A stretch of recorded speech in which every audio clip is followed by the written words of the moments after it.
এ যেন এক আকাশের বুকে এক টুকরো শহর।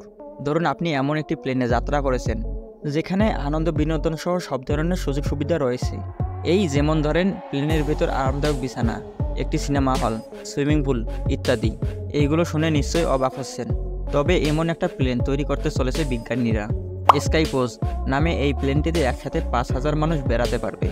আর এখানে বোরিং হওয়ার মতো কোনো সুযোগই নেই, কারণ যাত্রীদের জন্য থাকবে বিলাসবহুল রুম, প্রতিবেলা খাবার খাওয়ার জন্য থাকবে রেস্টুরেন্ট, এবং যারা অ্যালকোহল সেবনে অভ্যস্ত তাদের জন্য একটি বার। আর সবচেয়ে আকর্ষণীয় জায়গাটি হলো সুইমিং পুল। এই জায়গাতে গ্লাস দিয়ে ডিজাইন করা হবে, যার কারণে সূর্যের আলো সরাসরি প্লেনের ভিতরে এসে পড়বে। সেই সাথে একটি 360 ডিগ্রি পর্যবেক্ষণ ডেক, যেখান থেকে আকাশে ভেসে বেড়ানো মেঘগুলো উপভোগ করতে পারবে যাত্রীরা। টুকটাক কেনাকাটার জন্য একটি শপিং মল পেয়ে যাবেন প্লেনটিতে।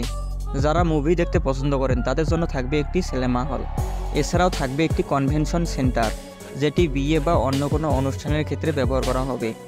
যেহেতু এখানে কারো কোনো শারীরিক পরিশ্রম করতে হবে না, তাই শরীরকে ঠিক রাখার জন্য থাকবে আধুনিক সরঞ্জাম বেষ্টিত জিম, সেই সাথে খেলাধুলার ব্যবস্থা। বেড়াতে এসে কেউ যদি অসুস্থ হয়ে পড়ে তার জন্য থাকবে প্লেনের ভিতরে উন্নত চিকিৎসা ব্যবস্থা। আর এই সব কিছু বিবেচনায় এনে একটি টিকিটের মূল্য হবে আকাশচুম্বী। প্লেনটি অন্যান্য সাধারণ যাত্রীবাহী প্লেনের থেকে অনেক কয়েকগুণ বড় হবে। আর এত বড় সাইজের প্লেনটিকে আকাশে ওড়ানোর জন্য 20টি পারমাণবিক শক্তিচালিত ইঞ্জিন বসানো হবে। অবাক করার বিষয় হচ্ছে প্লেনটি একটানা কয়েক মাস পর্যন্ত আকাশে উঠতে পারবে, আর এটি সম্ভব পারমাণবিক শক্তির সাহায্যে। যাত্রী ওঠানামার হবে মাঝাকাশ। এই হোটেলটিতে যুদ্ধজাহাজের মতো ডক থাকবে, সেখানে ছোটোখাটো বিমানও ওঠানামা করতে পারবে। আর ছোট বিমানগুলো ব্যবহৃত হবে যাত্রী এবং প্রয়োজনীয় জিনিসপত্র আনা নেওয়ার ক্ষেত্রে। তবে প্লেনটির একটি বিশাল খারাপ দিকও রয়েছে। যদি প্লেনটি যান্ত্রিক ত্রুটির কারণে কোনো জায়গায় প্রেস ল্যান্ডিং করে, তাহলে সেখানে বড়সড় একটি পারমাণবিক বিস্ফোরণ ঘটবে, যার রেস থেকেই যাবে বহু বছর।